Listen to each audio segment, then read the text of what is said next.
Good day. Welcome to another episode of Driving with Janine. Today in studio we have with us Ian Shrosbree. Did I say that correctly, Ian? Very close. Well done, Janine. How am I supposed to say it? It's Shrosbree. Shrosbree. Yeah. Okay, that's a tongue twister. It is. Ian, you are involved with one of South Africa's biggest motorsport events on the calendar. I think probably motoring events. And a lot of people don't know about it, even though it draws big crowds. But tell us how the Knysna Hillclimb came about. So it came about in 2009, just after the financial crisis. Knysna's economy was built on tourism and construction, and both of those took quite a dive. And a couple of us got together and said, what can we do to bring some people to town? And one of the founders, there were three of us, he was building up Samola Hill, and he said, there's a nice hill here. And I'd been involved with motorsport events before. I'd been involved in trying to bring a World Rally Championship to the country, and with the A1 Grand Prix and Superbikes, I'd been involved with that. So we the two of us initially formulated, and we said, okay, let's have a look and try and run a hill climb and see what happens. Yeah. And then we went to Samola and got permission there, and then we were going to the council. And funnily enough, at the same time, the local car club wanted to run a hill climb up Samola. And they went up to Samola and said, can we have permission? They said, but your guys were here 2 weeks ago. I said, no, not our guys. Anyway, so then we got together with them, and the car club and Francis, who started with us and myself, we wanted to build it into a big event if it worked in a bigger event, and the car club weren't interested. They just wanted something for their members, except the one gentleman, Chick Ramsey, and he said, oh, this is cool. He came from Scotland, and he'd seen hill climbs when he was a kid growing up. So he said, I want to be involved. And so the three of us started it and formulated and kicked it off from there. And the first year we said, let's just see how it goes, if there's any uptake. Now, previously there had been series, and then they had unfortunate accident. Yeah. So initially, Motorsport South Africa weren't too keen. It took a bit of convincing to get them to do it, and a big part of it was keeping spectators safe. And because we had the Samola Golf Club, we could put them behind fences and high up on the embankment. Yeah. They eventually said, yes, okay, we can do it. So we kicked off, and the first year I managed to get Sarah van der Merwe there because I knew Sarah well, and he won it, which was the best PR money you can't buy. It was really brilliant. And everyone just enjoyed it, and Knysna as a destination was very cool. And so then we said, okay, well, let's carry on with it. So after that, we formulated more of a longer-term plan. Yeah. But I must say, at the time, we also thought we would do like an oyster festival and do 10 days of motorsport. Yes. So we got a bit ahead of ourselves. And the next year, we organised a soapbox derby and a go-kart race around Eastern Island the week before. And we did 4x4 driving in the forest, and we did a 4x4 in a quarry. We did that for 2 years, and we just, we didn't have the resource, the human resource, and we didn't have the financial resource to kind of stealing from the hill climb to pay for that. So after 2 years, we said, okay, let's call that quits, and we'll just focus on the hill climb, making it the best event we can make it. So long story, but that's how it came about. It's amazing. So for those of us who don't know what the hill climb is, it's basically South Africa's version of the Festival of Goodwood. It's probably as close to that as what we'll get. Yes. But just in layman terms, explain what the hill climb is. Yeah, so hill climb is a time trial. So it's one car at a time over a piece of road, whatever it is. In America, they have much longer, bigger hills. So there, like Pikes Peak, which is probably the most famous hill climbs, 19 miles. Yeah. Goodwood's a bit shorter than we are at 2 kilometers. So in Europe, especially in England, the hill climbs are all very short because they don't have hills. So they're generally a mile or something like that. So it's a time trial, start at the bottom, finish at the top, and the fastest car wins, overall, albeit in a class. So in a way, similar to rallying, where it's one car at a time through the forest and you set your time. That's what it is. But hill climb is actually one of the oldest forms of motorsport, if not the very oldest. So the hill climbs and racing from city to city were the early forms before there were racetracks.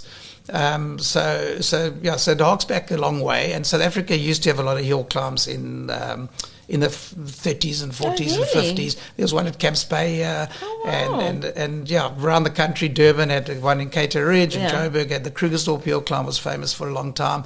But as racetracks developed and urbanization came, obviously they became a bit more difficult to be put on.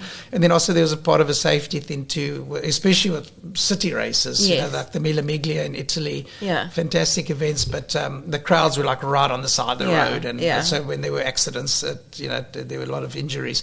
So I think from that point of view, hill climbs kind of died out a little bit. It's still fairly strong in Europe. There's a European Championship, so it's still quite strong in Europe. There are a few in America, not a lot. Pikes Peak is the well-known one, So our event is kind of between the Goodwood Festival Speed and Pikes Peak. So the Goodwood Festival Speed is very much more an exhibition with a lot of razzmatazz, and Pikes Peak is purely sporting. And we are a competitive event with some razzmatazz. So when we saw, in year 2, and you said, what do we want to do with this event? We decided we wanted to make it a bit like the Durban July or the J&B Met, or should I say now the Sun Met of motorsports. So it's not just for petrolheads, a bit of a lifestyle event. And Goodwood does that very well. So we stole a few ideas from Goodwood. I'd gone to Goodwood in 1999, so a long time ago, when it was only 5 years. It was the early days of Goodwood. I went back last year actually just to see how it had changed. So we kind of straddle between the two to have a bit of a mix of both sides of it, and it's worked quite well because we get a lot of people who come to the event who not petrolheads as such, but they do come for the weekend. Knysna, as I said earlier, is a lovely destination, so they enjoy coming to Knysna, and the wives enjoy coming, and we've always focused on having really clean toilets and more than just the motorsport. And there's lots of nice oysters too. And there's nice oysters, exactly. So now, I know for the longest time it's been a 3-day event. Fridays, it's Classic Car Friday, and that's quite a big thing. And then there's the parade, which is really awesome because it feels like the whole town comes through and everybody, goes down to the little harbour jetty and just watch that display. So the parade's always been a big part of the event. I've always believed in taking it to the people. And for those who can't afford, we keep our basic entry ticket as affordable as possible, but there are members of the community that can't afford that. So the parade's always been to expose them to the cars. They can come and see the cars, talk to the drivers, and then the parade itself has become quite spectacular with the burnouts and the smoke and the entertainment. So it's for us as an event organizer, it's the highest risk part of the event, but it is really super entertaining, and motorsport, we're in the entertainment business. That's important to do that. That all combines very well. So initially we mixed classic cars and the Foster cars, but we found that the competitors, some of them felt a bit intimidated, and with the older cars, they didn't want to do as many runs. So that's why we created Classic Car Friday to take the older cars and just give them one day of running and not such a high pressure environment. Well, but that always seems like sometimes the most exciting part of the event. But tell me, if someone's never been before, what do they need to know? Because this is a big event, and I think I've seen it grow every year. Like the crowds are just getting bigger and bigger. What is the spectator numbers looking at now? Because this is now its 15th year, right? Correct, yes. It's event 15 over 17 years. So we didn't run it for 2 years. One was 2013. We had a sponsor pull out at the last minute. And then COVID, obviously, we didn't run it. So I think this last year we were very close to 20,000. We had 19,089 people over the weekend. And this year we're going to be over 20,000, which has been one of our targets for a while. But we're definitely, our ticket sales are up on last year. Month on month and so on. I think the important thing for any spectators is to decide whether you're just a classic car enthusiast or like the Foster spectacular cars, or both. So either do you come for a day, depending where you live, or do you come for the weekend, and so on. And then I always recommend that the hill climb's cool in that you move around and see different places. So we have grandstand seating, we have the pit access. We've unfortunately had to limit pit access just because of the numbers. Already as it is, we allowed 2,000 people into the pits, and the marshals often saying there's too many people in the pits, and it just becomes difficult for the competitors to get out and to control things. So we've, purely from a safety point of view, we've had to limit numbers in the pits. So people can go online and buy tickets for the pits or grandstands up front. But the beauty about the hill climb is, there's a lot of action throughout the day. Yeah. It's 6 or 8 hours of action depending on which day. And I always suggest, initially I would have said walk up the hill, but now we have free shuttles Yes. supplied, so that makes it a lot easier. And just to find different spots and what they enjoy, So fortunately there are areas you can see the cars for a fairly long, run, and the cars are very quick. So for those who don't know, it's 2 kilometers, just on 2 kilometers. Yes. Record speed's about 34 seconds and an average speed from a standing start of over 200 k's an hour. So it's the fast cars are super fast. But I think it caters a bit for everybody. And I always say, just move around. There's a lot of activity. We have, Monster at our turn 2 that do an activation, and we have activations higher up. We have the pits. So it's a nice mix. I always find Sunday is a really exciting day because the tension builds, and as we have the knockouts and the finals and so on, there's always this build of energy up to the final runs.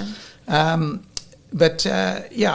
think, as advice to somebody that's probably, decide whether you want to be on a grandstand or the embankment. You don't have to be on a grandstand to see anything. We have food and vendors and all sorts of things, so don't have to worry about that. Get there early and enjoy the day. What are ticket prices like? So the general basic entry is 140 Rand, I think, this year. I should know. We're trying to keep it cheap, as cheap as possible. And I've always believed in, people often say, you can charge more, but I always believe in looking at a family. If you've got a wife or a partner and 2 kids or 3 kids, 140 on its own is not bad, but when you times it by 4, plus then a burger and a beer and whatever the case, by the end of the day, it is still a fair amount of money. So we always try and keep the basic as cheap as possible.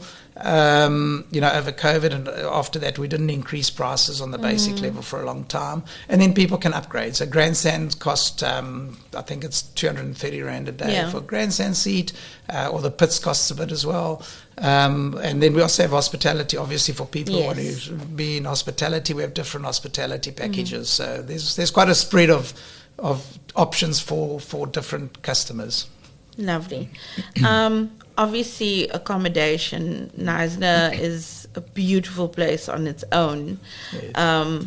I would probably recommend people need to start booking now, really. Absolutely. So a lot of, the regulars book up a year in advance even. So there is, Knysna fortunately does have a lot of B&Bs and a lot of accommodation, so there is still some availability. Okay. But if you want to go, I would suggest that the earlier you book, the better.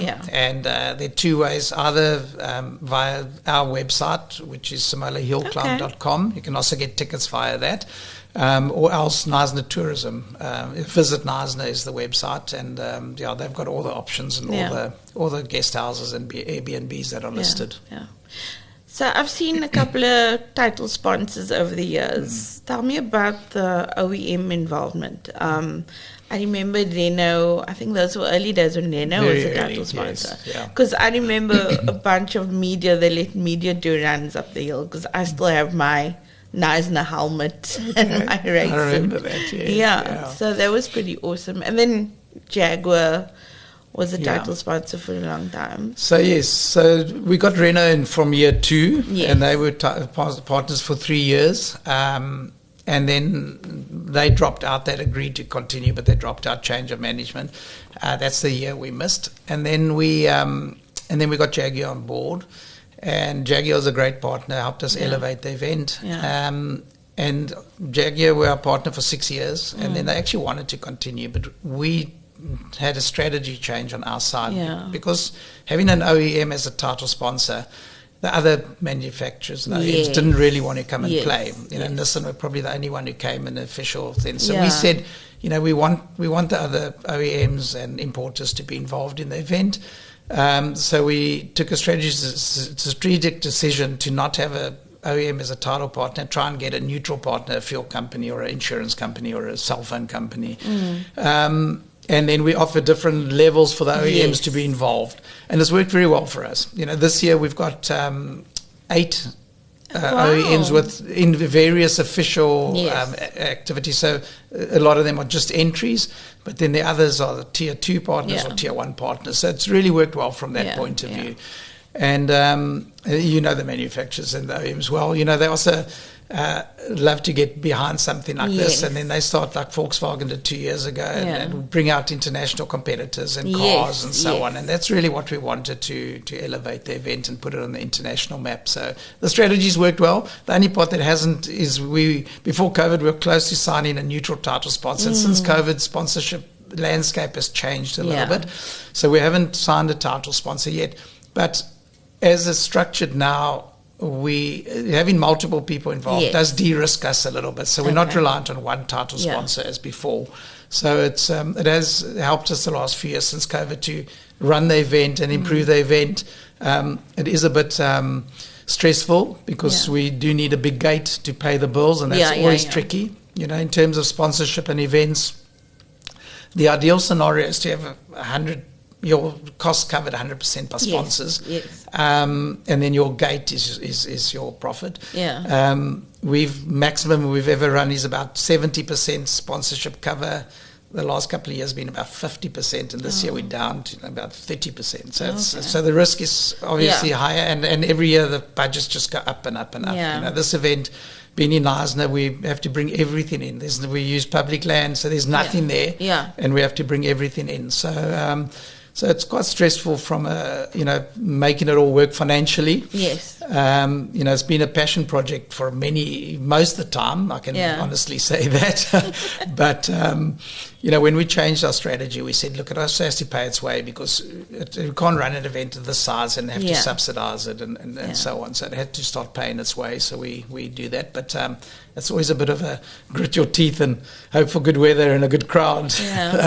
But anyway, it's part of the game. You know, we're not the only ones in that situation. If you look globally, sponsorship for events, and that's been challenging in a lot of fields. And in South Africa, the big three sports get the bulk of the money, and the rest of this minor sports scrabble around for the bits and pieces. So which manufacturers are involved, if I may ask? So this year we've got Alfa Romeo. Yep, we've got BMW. We've got Mercedes, we've got Opel, we've got Suzuki, we've got Volkswagen, we've got, I've missed one, MG. Okay, nice. Yeah. I think I've mentioned, is that all of them? I'm not too sure. I might have missed one somewhere along the line. So it's fantastic from that point of view, just to have that spread of OEMs involved. Quite some interesting names there. But tell me, it's also an opportunity for those manufacturers to showcase their new vehicles. And I think what also is great is that automakers like BMW and MG, which also has an electric vehicle, bring electric vehicles to a platform where most people probably wouldn't have access to it. And are they still doing like test runs, or not test runs, spectator runs? Yes. Like display runs, basically. Yeah. So to that point, it's great. We've got a strong EV class this year, which is going to be very interesting.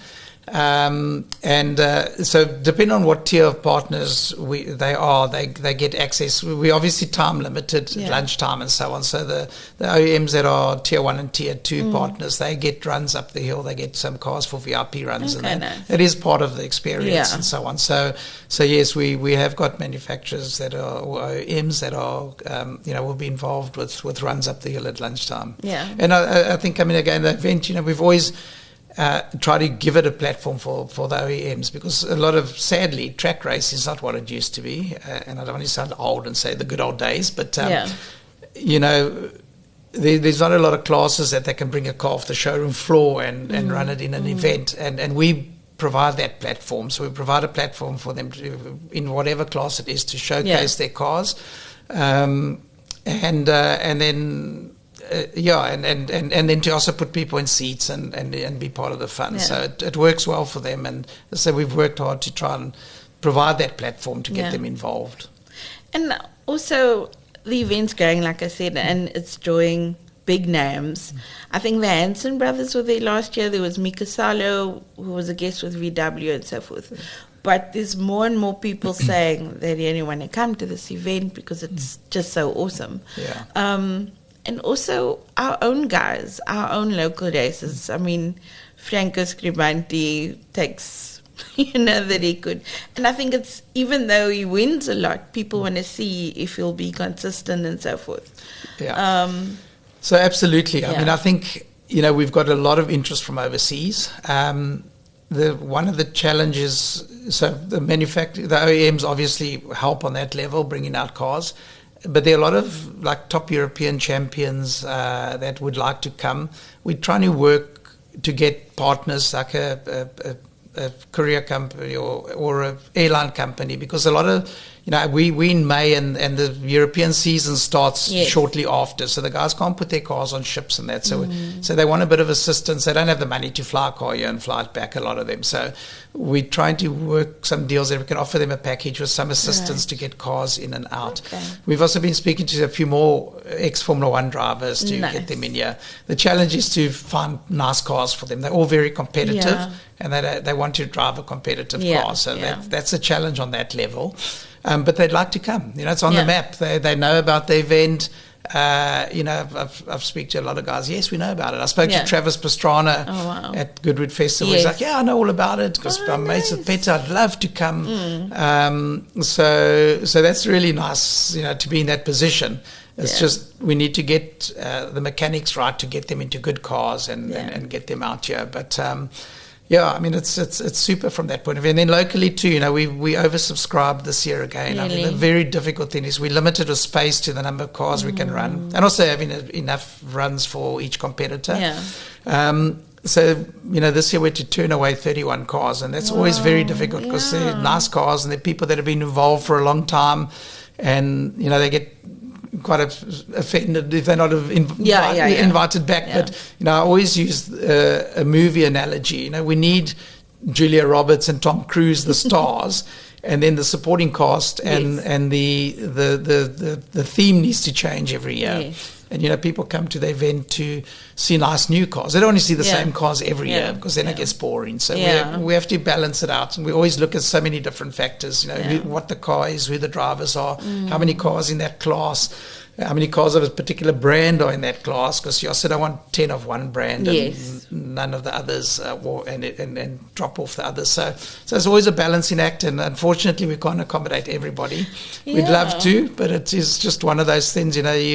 Sometimes you become a victim of your own success somehow, and so we hate to disappoint anybody, but it's just a reality of the event, that we have to. I never thought about that. So you actually look at the entry list. So you basically need to apply. Correct. Yeah. So it's an invitational event.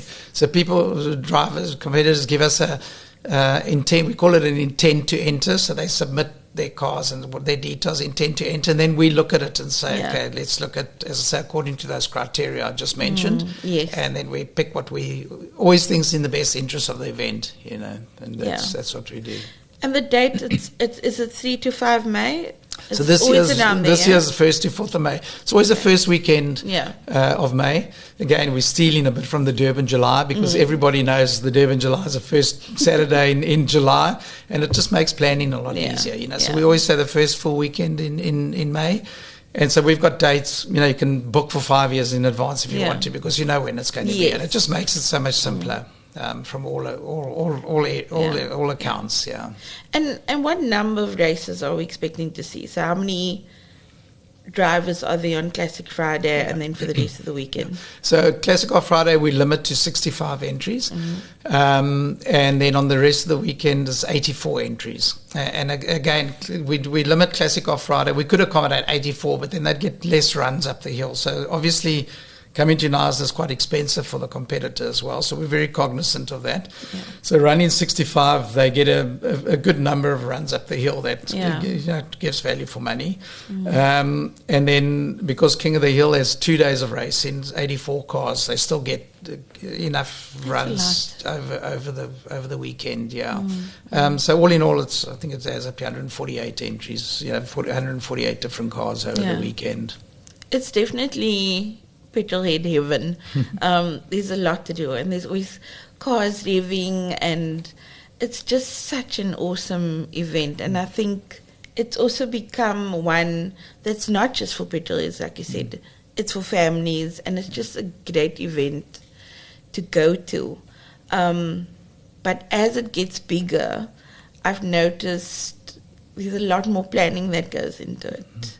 Are you involved with all the businesses around, like Samola, the hotel, the resort is there, and how's that all related and all the businesses around it? And the kind of planning, like you said, there are now shuttles, which I think people are very grateful for when I think of in the beginning when we had to walk all those ways.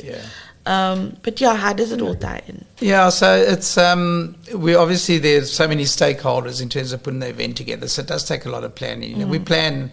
Some of the planning is 18 months in advance in terms of what we want to do, and we work on it all year round. But we obviously Samola's an absolutely key, stakeholder, because we use their property to come back, and we use their property for spectators and so on, parts of it. So they're a key stakeholder, as are the other residents around there. You know, obviously we're blocking off the road and access and so on. And there are one or two businesses up there. But over the years, with the success of the event and the business has seen the impact on the town. They've really embraced it, and it's a lot easier. When we first started it, we had a bit of resistance. People were like, we're a mountain biking town, we're a forestry, we're a green town, and we're mountain biking, and we're running in the Oyster Festival. So there's a bit of resistance, but as I say, as they've seen the impact of the event on the town, we're the biggest economic generator in town now, more than the Oyster Festival. And Oyster Festival, most of the people who come are participants, so they don't party up a storm, whereas we have very few participants, but a lot of people come in for a weekend of festivity, and so the restaurants do very well, and so on. So we so it's a very strong input into the economy. And so we get a lot less resistance. People are very happy to have us bring the team to town, and just the energy. It's good for the town to just have that vibe and energy that's around. There's always a lot of negativity to see to just see the cars and experience it. It's become quite welcomed by everybody in town. And then just lastly, who can we expect to see on the grid this year? So we haven't released the entry list quite yet. But so what I can say is that there is an international driver coming, a world champion, multiple world champion in one of the fields. We will have our local favourites. Andre Besaidnot in the single seater. We'll have some competition this year for the top speed, so I can tell you that much. In a little while I can come in again and tell you more, let you know. So we've got a good field and some really nice cars. I think people will be excited by it. Unfortunately, I'd love to tell you more, but until we publish the official result, we have to kind of keep it under wraps. Okay. I'm so excited, and I hope I can get to attend this year. But thank you so much for coming in, Jan. We really loved having you here today. My pleasure. Thank you so much for the time. It's been lovely to chat to you and tell you all about our event. So thank you. And we definitely, I'm sure we'll see you then in May. Yes. Super. Thank you, Janine. Thank you, Jan. And that's it. Join us again in 2 weeks for the next episode of Driving with Janine.